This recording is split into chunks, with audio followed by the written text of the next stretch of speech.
to Rick Scale model fix and part 3 of our ongoing Airfix 1/72 scale Blackburn Buccaneer S.2B video build. So at the end of part 2 we were getting ready for some primer and we needed to install the outer shells on the intakes. So I've done that off camera and the model's been given a coat of MRP fine surface primer, which did reveal a few areas of concern, but thankfully our rear fuselage seam is pretty good and it's fairly indistinguishable from the surrounding panel details. Our wings again are really good. The join where the nose attached to the fuselage was excellent and the intakes have gone on, and it just leaves a little bit of work to do in this area on this side just to bring that up to scratch. I've already done the port side. The separate jet pipes are a little bit fiddly.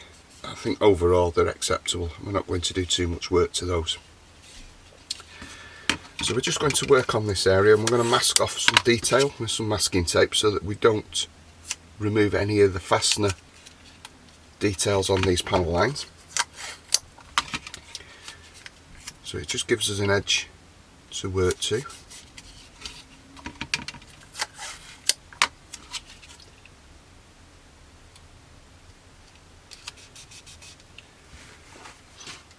So we've just masked off the area we're going to work, and it's this seam here that's causing the issue, and it's a little bit rough, so we're going to get in there with some sanding sponges. So as always, Flory Models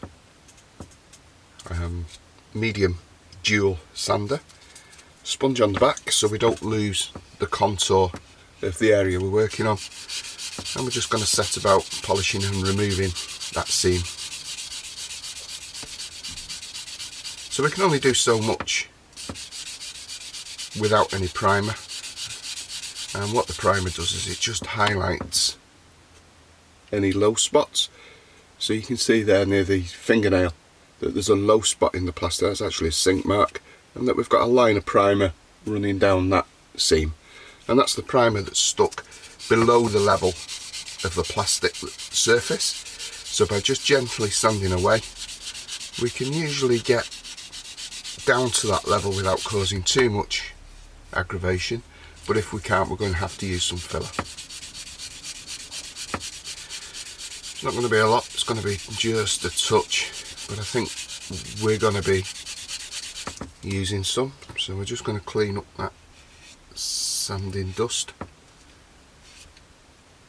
So yes, we have got a very slight seam and a sink mark there, so we're just going to put in a bit of Tamiya filler, sorry, just at the top of the tail area as well, where I messed up getting it off the sprue gate.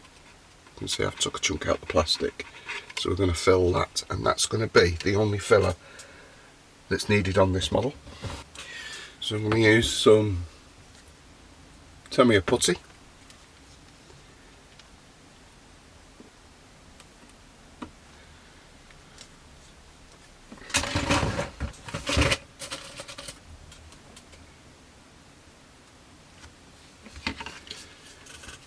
What we're going to do is just put some of this along that area that needs to be sanded and filled, just like that. I'm going to leave that to dry totally, and it needs to be completely and utterly dry before we do any more work on it.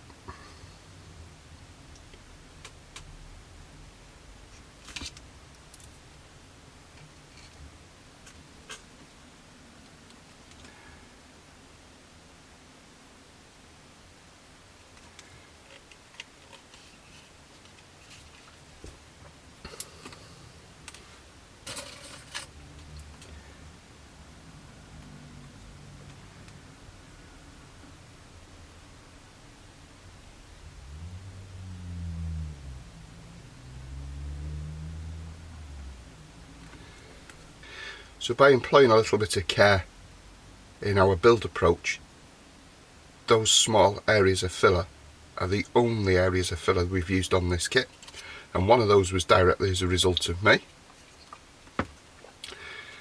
So we've just managed to tidy those seams up, and we're just going to leave that now, like we said, for that filler to completely dry.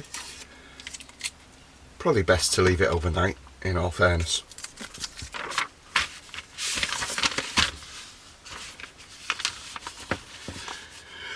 So just while that filler's drying on our Buccaneer, I'm just going to go back through the instruction booklet, because we're getting very, very close now to the painting stage, and I'm just going to check that we've not missed anything out. So we've certainly got the cockpit tub and everything done. Combing is over there, that's fine. We've done all the holes, we've got the fuselage together. Nothing to add there, nothing to add here. We have removed the 5th vortex generator from the leading edge of the wing from the inside, so from the inner edge out. It's the 5th one, it says in the instruction booklet. We've opened the holes, we've added the jet pipes, we've joined it all together, we've added the rudder and the fin cap. We've got the arrestor gear in place. Speed brake, we were undecided at the moment. Bomb bay we've done, flaps we've done, so we've not added any of these, so I'll just mark those with a circle on the instructions, so they'll need to go in. Now what I'm probably envisaging doing here is painting the model, then masking the wheel wells, painting the wheel wells, painting these pipes and adding them in towards the end. We haven't added the beacon, we'll end that at the end, but we have had that plate. So we need to add some of these little parts here. So we want D15, and that needs going in place. D40, the little pitos will leave off because they'll just get broken. Pitot tubes and bits on the leading edge of the wings will leave because I believe that they need to be silver or painted silver, in which case they're going to be a pain in the backside to mask around. Front nose gear, we're going to put that on at the end of the build. So we've got an item here, so we can add D4, which I believe is a fuel vent pipe. We're not going to add the arrestor gear until after the model's completed. Same with the tail bump, aerials and everything. These are all going to be added once the model's painted, I think. And the weapons we'll deal with separately. So there's just a couple of items we need to add. So the first one being D4. So we're going to add part D4, we're just going to put in a little bead of glue.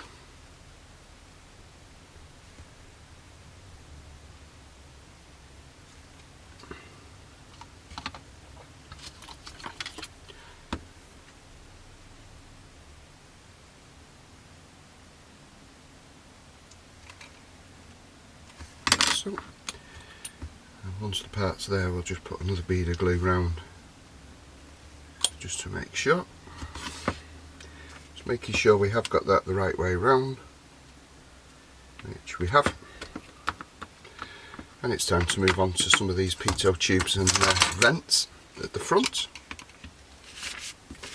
So backtracking through the instruction booklet, we want part D15.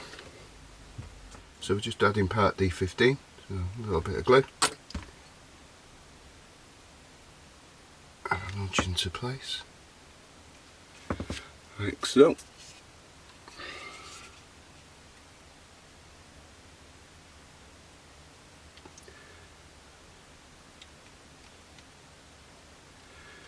And the last one we're going to add is this insert into the nose, which is the blade antenna, so that's D40. So just in the same way as we added the others, a bit of extra thin in the hole and drop the aerial on top, and then we're just going to bring it in place with the tweezers. So we're now getting very close to painting the Buccaneer, so we've just got some work to do with this filler. It's not quite dry yet, we're going to add the separate wingtips. So in the instructions, there's two types of wingtips provided. So without going through the minefield of Buccaneer information, we're just going to go with what Airfix suggest. So we've got parts F8 and F11 respectively. So part F11 is on the starboard side, sorry, port side, and it is an absolute perfect fit. So we're just going to put a bead of glue to hold that in place.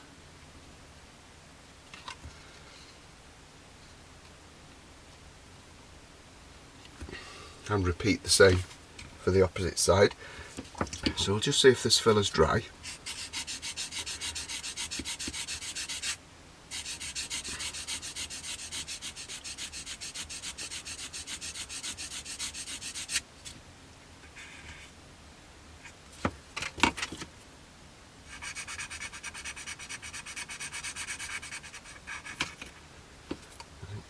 That one certainly was.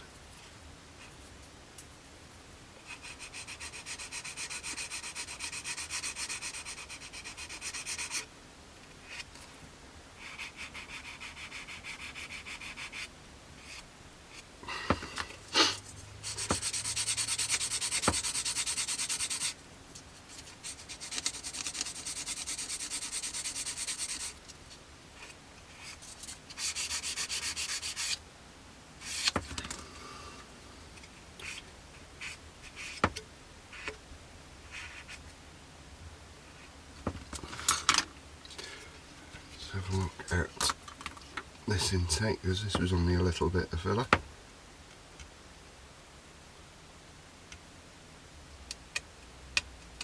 No, it's not quite dry yet, so we'll stop there and then we'll come back and deal with the filler and get the model some more primer on, and then we'll have a look and have a discussion about what we're going to do paint wise. So our Buccaneer is now in primer and ready for paint. So I've taken care of all that remedial work and it's been primed. And we haven't got any real blemishes, and we've got quite a nice smooth surface that's not going to need any further preparation for the top colours. So talking about top colours, let's have a look at what Airfix include in their kit and what my thoughts and feelings are on those, because I'm still undecided on which one to actually do. Airfix include two marking options in their kit, and this is the primary scheme. So it's of 208 Squadron, Royal Air Force, Lossiemouth, Moray, Scotland, June 1990, and the aircraft, I believe, is currently preserved at the Ulster Aviation Society Museum in Northern Ireland. Overall, it's the classic RAF camo scheme. I love the scheme, but I think I'm going to save this one for the new Airfix 48 scale Buccaneer. Turning the page over in scheme B, and it's the last colour scheme worn by the Buccaneer, and it's from number 12 Squadron, Royal Air Force, Lossiemouth, Moray, Scotland, September 93, and this is going to be my favoured option. I think we can do a lot to weather that grey up, and I have memories of these aircraft in this colour scheme as well, so I think we're going to go with that one. There are alternative decals available. Extra decal from Hannants do have a couple of sheets, so let's take a look at those. So the first sheet released by Hannants was extra decal sheet 72307, and this featured more for the Royal Navy release of the kit from Airfix that didn't have the bulge Bombay included as this one does. So there's a number of marking options included. A very attractive scheme. I'm sure if you're looking for alternatives from the kit, then there's plenty to choose from just on this sheet. Usual extra decal format, very small paint call-outs. I wish they'd increase the size of those. Does make my preferred method of applying camo scheme a little bit tricky when they're that small, but overall nice selection. And if I was to do a 2S without the bulge Bombay, I would probably do the 16 Squadron one. Plenty of options there to choose from as well. The second sheet in Extra Decal's collection is 72308 and it's entitled the HS Buccaneer S2 Collection Part 2.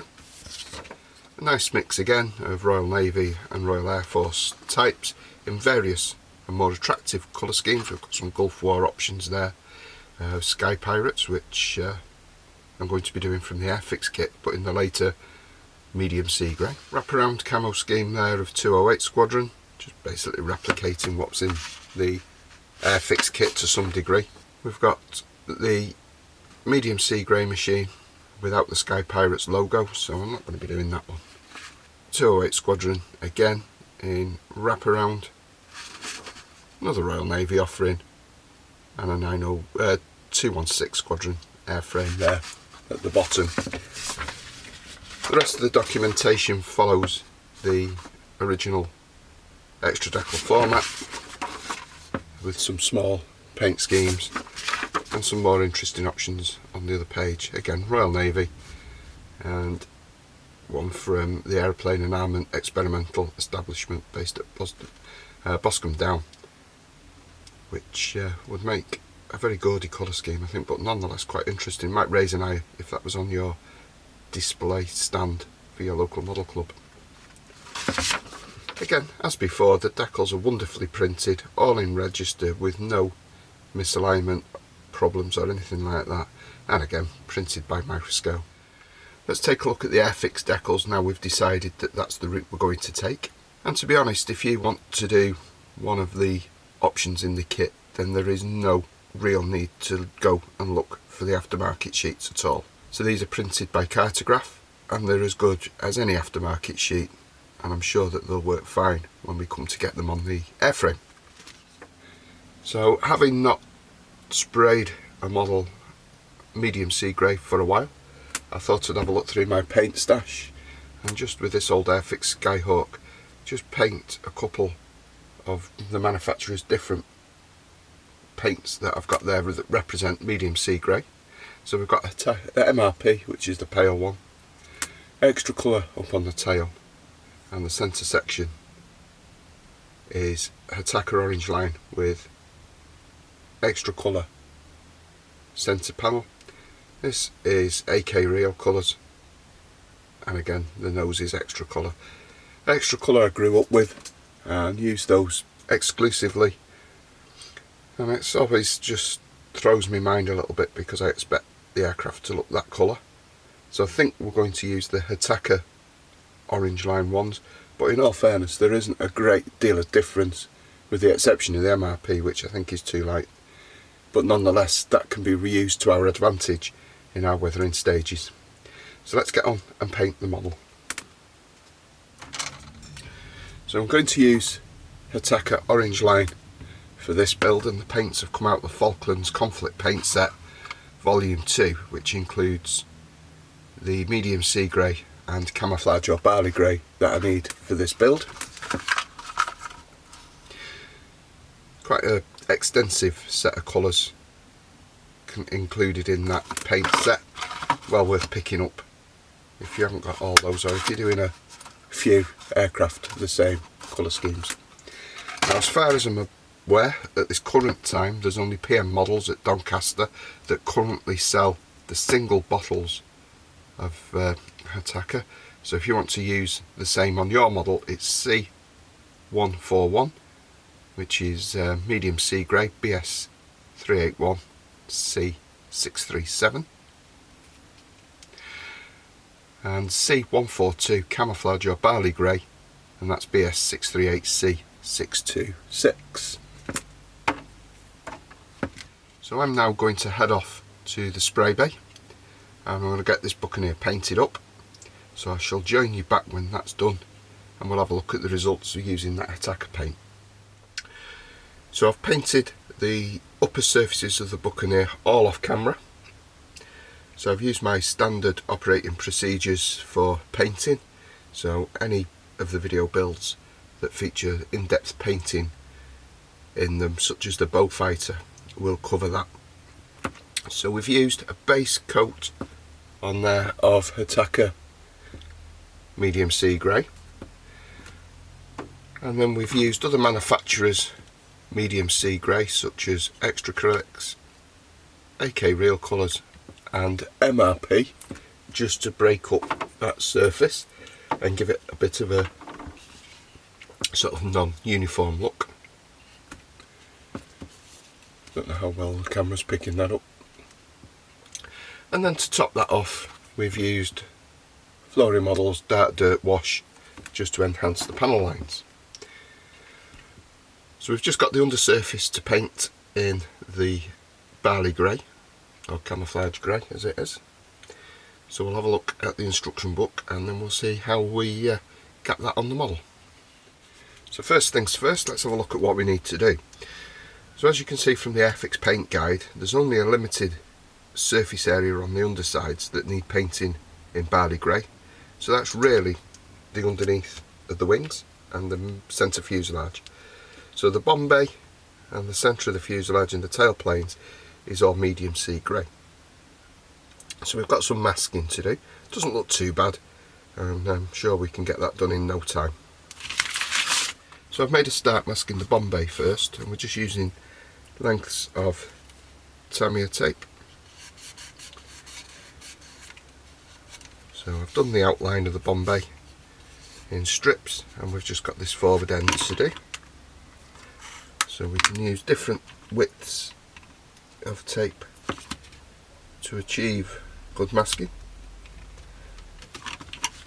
And what I've done here is I've just overlapped the edge of the bomb bay slightly, and we're just going to cut that with a knife just to make sure that we've got a nice straight edge.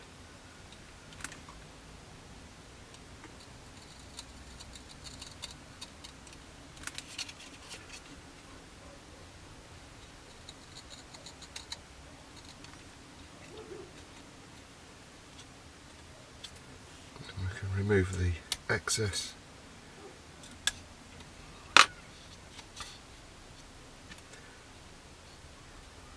So, just burnish it down, just using the thumbnail.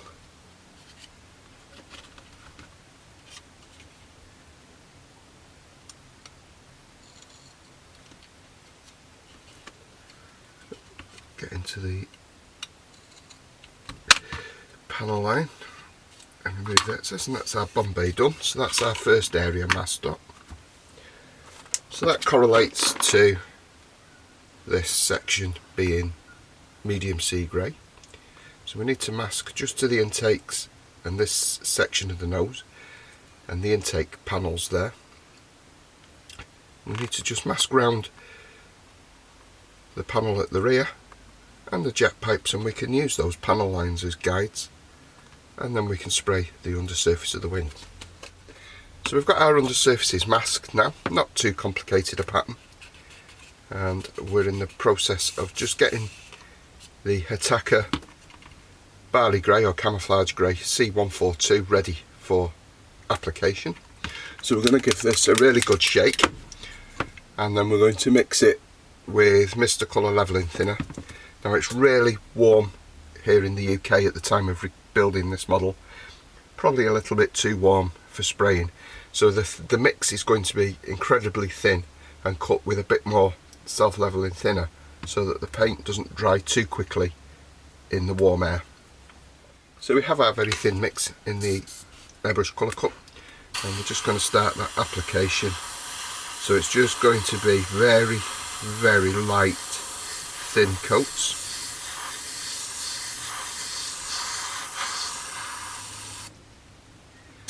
And all we're doing is just, really, because we're going over that medium sea grey, all we have to do is influence the final shade, because it's already a pale shade of paint that we're going on top of.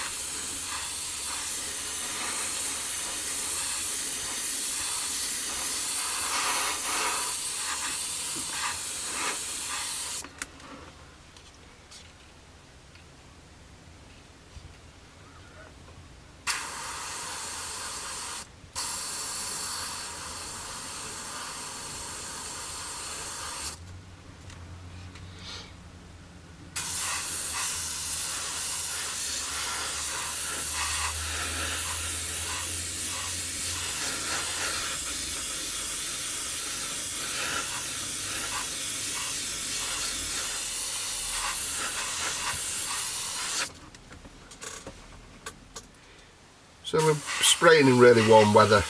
You're going to need a retarding agent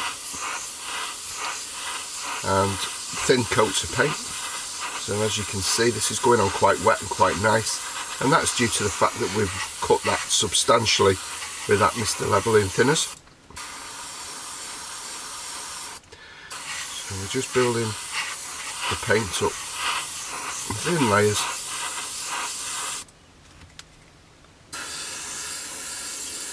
Just to achieve that colour density.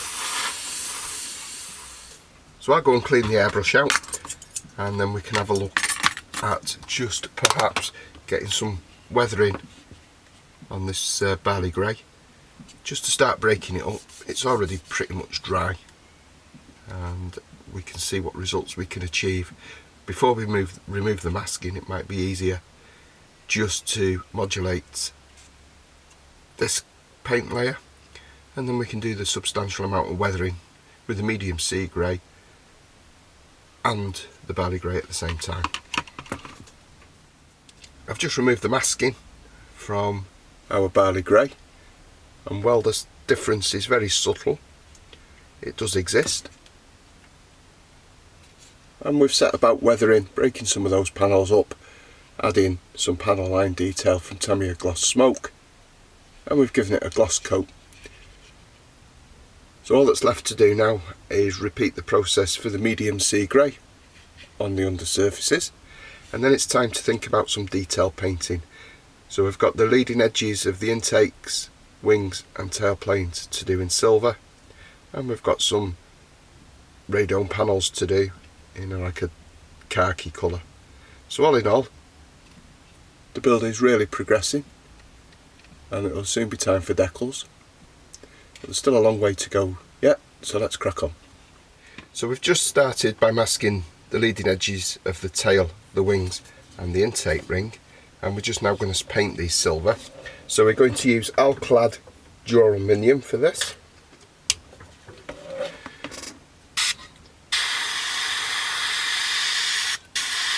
So we're just going to build it up in light coats, just working away from the rear of the airframe so we don't get any overspray.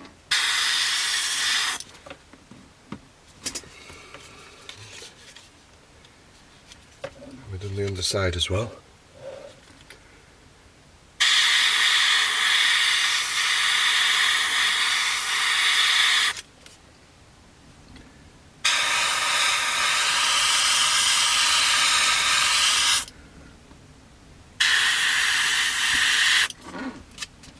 I'm going to do the intake ring.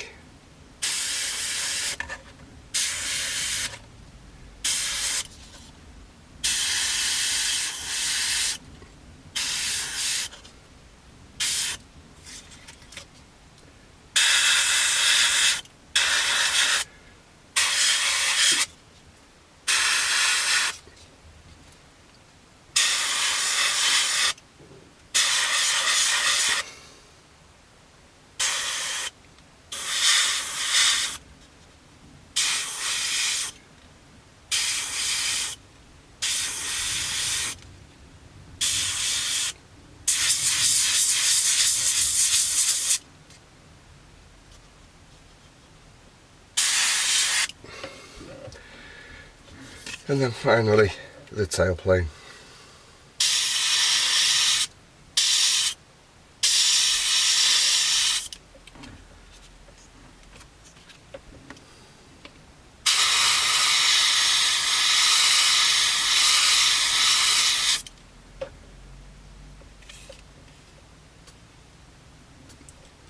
So we're just going to leave that to dry for 10 minutes, and then we're going to remove that masking and examine our work.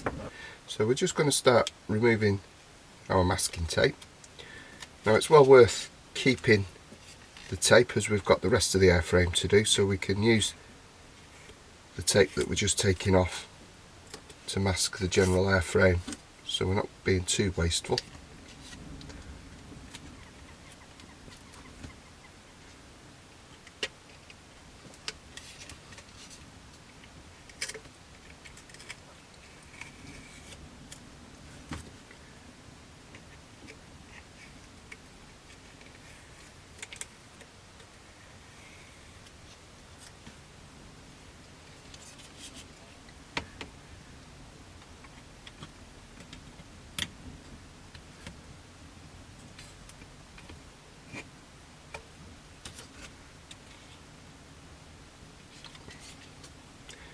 moving on to this wing, and again just removing it in one piece.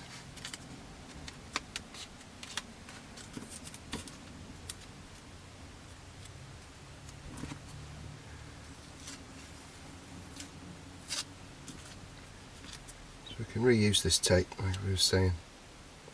We want fresh tape for the demarcations, but we can use this to backfill and mask off.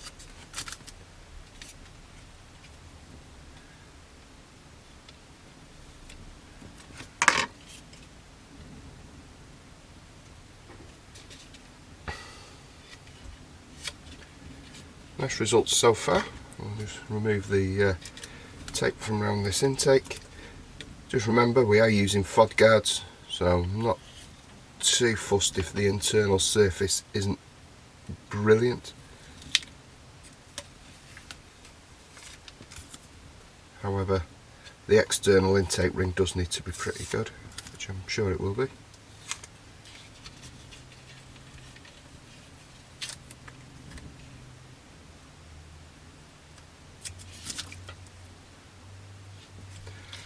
So just looking at that, I've managed to just pull a little bit of tape up. Looking fairly good there. Pull the masking out from the intake trunking.